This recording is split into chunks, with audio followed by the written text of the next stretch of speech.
हे वारंवार कोल्हापूरचं पुरोगामित्व पुढे आणलं जातं. शिवशाहू आंबेडकरांचा जिल्हा सांगितला जातो. राजाजी शाहूंचं सारखं नाव घेतलं जातं आणि ह्या नावाच्या खाली कोल्हापूर जिल्ह्यातल्या हिंदुत्ववादी लोकांना नेहमी मागे टेकण्याचा प्रयत्न केला जातो. सहकारमध्ये सत्तेमध्ये कारभारामध्ये धर्म आणायचा नाही एका बाजूने आपण म्हणायचं. मग हे धर्म आणण्याचं काय हलाल सर्टिफिकेट हे संविधानामध्ये मान्य आहे का? कोल्हापूरच्या देशाच्या कोणत्याही कायद्यामध्ये हलाल सर्टिफिकेटला प्रमाणपत्राला किंवा पद्धतीला मान्यता नसताना मग हे आणण्याचं कारण काय? आणि गेल्या 60 वर्षामध्ये गोकुळला गरज नसताना आत्ता हलाल सर्टिफिकेट मागच्या वर्षी कसं काय अप्लाय केलं गेलं? हे हलाल सर्टिफिकेटचा काय प्रस्ताव कोणी तयार केला, त्याच्यावर केलेला खर्च कोणी केला, हे करण्याची गरज कोणाची होती, हे जनतेला विचारलं का? आम्ही हलाल सर्टिफिकेट घेतोय का म्हणून? तुम्ही जमिनी विकत घेताना विचारत नाही, तुम्ही सुसाट खरेदी करताना विचारत नाही. हलाल सारखं ज्यांना संवेदनात्मक स्थिती आहे, संवेदनशील विषय आहे, असा विषय करताना कोणाला विचारलं? कोल्हापूरचं दूध देणारे लोक कोण आहेत त्यांना विचारलं का हलाल घेताना? हे स्वतःचा धर्म सगळीकडे घुसवायचा, लोकांना सांगताना पण सांगायचं धर्मनिरपेक्ष आहोत. ईडी आली की धर्म येतो, कारवाई झाली की धर्म येतो, मी अल्पसंख्याक येतो. ह्या ठिकाणी तेच केलेलं आहे. परत हलाल सर्टिफिकेटची गरज नसताना कोल्हापूरच्या दुधाला गोकुळला बदनाम करण्याचा प्रयत्न यांनी केलेला आहे. 2025 सर्टिफिकेटवर अर्ज दिसतोय. त्यांचं म्हणणं असं आहे की आखाती देशांमध्ये हलाल सर्टिफिकेट एक मॅन्डेटरी आहे. एखादं उत्पादन 2022 ला काढलेलं असं त्यांच्याच काळात काढलंय ना ते. त्या 2022 मध्ये सत्ता कोणाची होती? त्यांच्याच काळामध्ये हलाल सर्टिफिकेट काढलेलं आहे. हलाल सर्टिफिकेटची गरज आहे का? मुळात हलाल सर्टिफिकेटला संविधानिक मान्यता नाहीये, तरी हलाल सर्टिफिकेट का काढलं? आणि तुमचा जो प्रश्न आहे की आखाती देशांच्या विषयामध्ये, गोकुळचं असं कोणतं उत्पादन आहे जे आपल्याकडे बनतंय आणि ते विकलं जात नाही, पडून राहिलेलं आहे? अजून आमचं पुणे मार्केट आपण कव्हर केलं नाहीये. मुंबई मार्केट आमचं कव्हर करायचं पूर्ण बाकी आहे. गोवा मार्केट बाकी आहे. आमचं जर एखादं उत्पादन पडून राहत असेल किंवा आमची उत्पादन क्षमता भयानक वाढली आहे आणि त्याचा विक्री होत नाहीये, त्याच्यासाठी केलं तर वेगळी गोष्ट आहे. आणि त्याच्यासाठी ह्याला धर्मामध्ये आणण्याची काय गरज आहे? एखाद्याला एखादा गोकुळचा आयटम जर आवडत असेल तर त्याने विकत घ्यावा. माझ्या धर्माला मान्य असेल तर तो घ्यायचा. हलालचा अर्थ काय? माझ्या धर्मालाही मान्य आहे का तर मी घेणार. असं बाकी संविधानामध्ये अशी गोष्ट आहे का की ह्या धर्माला मान्य आहे तर मी घेणार नाही तर घेणार नाही म्हणून? आखाती देशांमध्ये ज्यावेळेस आपले काही प्रॉडक्ट पाठवावे लागतात हलाल सर्टिफिकेट हे कंपल्सरी आहे. त्यामुळे हे हलाल सर्टिफिकेट अहो माझं म्हणणं तेच आहे. देशामध्ये अजून सुद्धा आपलं सॅच्युरेशन प्रोडक्टचं आलं नाहीये. आमची प्रोडक्शन एवढ्या लेवलला वाढलं नाही की या ठिकाणी आपल्याला हलाल सर्टिफिकेट घ्यावं लागेल. प्रोडक्शन एवढं वाढलं नाही की ते माल येऊन आमचा पडलेला आहे.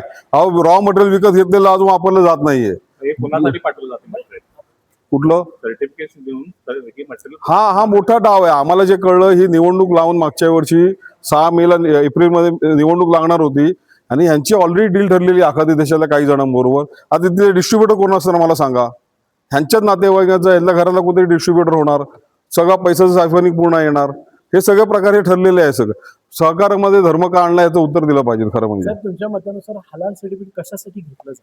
हलाल सर्टिफिकेट काय निकष काय असतात? बघा, या हलाल सर्टिफिकेटला प्रमाणपत्राच्या व्यवस्थेला भारतीय शासन व्यवस्थेमध्ये, संविधानामध्ये, डॉक्टर बाबासाहेब आंबेडकर लिहिलेल्या संविधानामध्ये कुठे मान्यता आहे मला सांगा?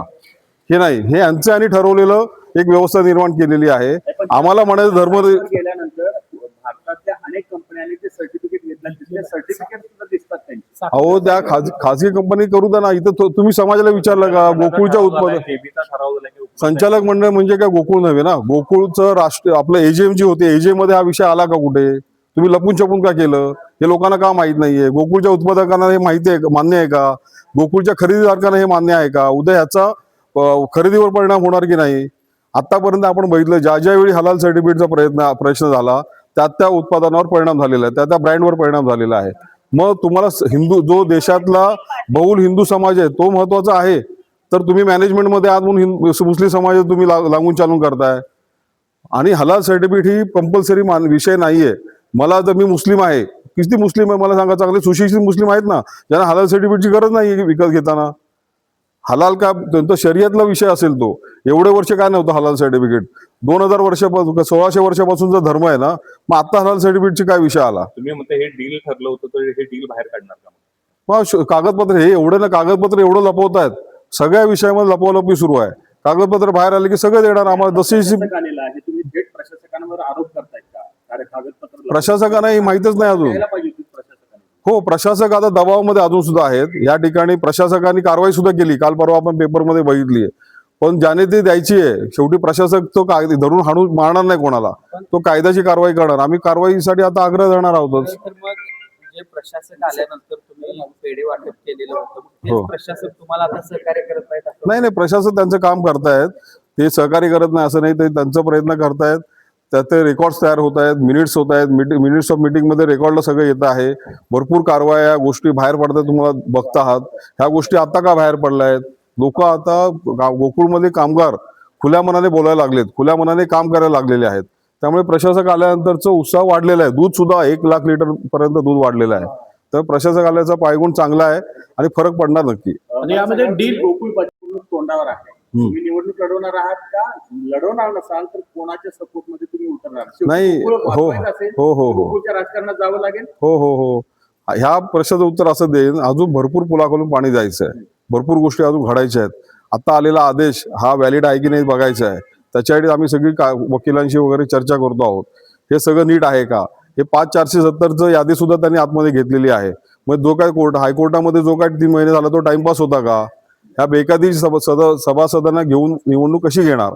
संविधानाप्रमाणे जर आपल्याला माहिती आहे काही याच्यामध्ये बोगस सभासद आहेत आणि जाणीवपूर्वक बोगस सभासद असताना सुद्धा निवडणूक घेणं हा गुन्हा आहे. त्यामुळे हा गुन्हा कुणी करायचा ठरवलंय त्याचं मी चुकीचं डायरेक्शन दिलं असं म्हणायचं तुम्हाला? सुप्रीम कोर्टाचं डायरेक्शन ऑर्डर मध्ये हा. थेट म्हटलं की 90 दिवसाच्या आत निवडणुका घ्या. सुप्रीम कोर्टाचं डायरेक्शन पूर्ण वाचल्यानंतर तो एक शब्द 90 दिवसात फ्रॉम टुडे असं म्हटलेलं आहे. पण त्याच्या आधी त्यांनी हायकोर्टच्या ऑर्डरला सुद्धा प्रोटेक्ट केलेलं आहे. हायकोर्टच्या ऑर्डर प्रमाणे सगळं करा. हायकोर्टच्या ऑर्डरला आम्ही सेट असाइड करत नाही. ते करून तुम्ही 90 दिवसाच्या निवडणूक घ्या असं त्यांनी म्हटलेलं आहे. सोयीप्रमाणे इलेक्शन ऑथॉरिटीने दबावामध्ये येऊन वेगळ्या प्रकारे त्याचा अर्थ काढलेला आहे. आणि इंटरप्रिटेशनचा हा प्रश्न आहे, हा जाणीवपूर्वक केलेलं इंटरप्रिटेशन आहे की जेन्युनली, त्याचा आपला शोध करावा लागेल आता. त्याचा अर्थ गोकुळच्या निवडणुकीवर आजही टांगतीत तलवार आहे असं म्हणायचं. 100% आहे टांगती तलवार. कशा प्रकारे? हे निर्णय चुकी झालेला आहे. ज्या 1320 संस्थांचं भवितव्य काय हे होत असताना 2 SIT लागलेले आहेत. 1 एप्रिलला एक SITचा आदेश आलेला आहे, 21 एप्रिलला SITचा आदेश आलेला आहे. त्या SITचं प्राथमिक अनुमान आहे की किमान 400 ते 1600 संस्था ह्या बोगस आज सुद्धा त्यामध्ये गोकुळमध्ये आहेत. त्या संस्था वाचवण्यासाठी यांनी घाई केलेली आहे. आखाती देशाचं डील संदर्भात आपलं जे मीडियाचं बोलणं झालं, तर तुमच्या मते किंवा तुमच्या माहितीप्रमाणे असं एखादं नाव किंवा मोठा कोणी व्यक्ती आहे का की जो हे डील घडवून आणण्याचा प्रयत्न करतोय आखाती देशात? नाही, स्वाभाविकपणे इथे कोण असणार आपल्याला जग जाहीर आहे, ते काय सांगायची काही गरज नाहीये. आणि त्यांचे काय लागूबंधू तिकडे असलेले लोक असणार. आता ते नाही, अध्यक्षच ना, आता लेटेस्ट अध्यक्ष कोण होतं तेच असणार आहेत. आणि कोण अध्यक्ष नेतृत्वात सगळं चाललेलं आहे. असं गोकुळचं तुम्ही जाहीर केलं का कुठे की आमचं हलाल सर्टिफिकेट असलेलं उत्पादन आहे, घ्यायचं तर घ्या. कोल्हापूर जिल्ह्यामध्ये जाहीर करा, महाराष्ट्रात जाहीर करा, लपून छपून करू नका. तुम्ही ओपनली करा. आता तिथलं सुद्धा कोणाबरोबर डील केलेलं जातं. आम्हाला सुद्धा ज्या गोष्टी लोक सांगतायत त्या सगळ्या गोष्टी बऱ्यापैकी ठरत आहेत आणि आपण बघतो आहोत. आमच्याकडे पुराव्याशी आम्ही बोलत नाही. ज्या दिवशी पुरावा येणार ते पुरावा सुद्धा आम्ही आणू. आता काही जणांचं म्हणणं AI जनरेटेड सर्टिफिकेट आहे, त्यात QR कोड दिलेला आहे, QR कोड स्कॅन करा, तुम्हाला ते दिसतंय हलाल सर्टिफिकेट ओरिजिनल कसं आहे, कुठे आहे ते. त्यामुळे ते सुद्धा आम्ही शोधून काढू नक्की.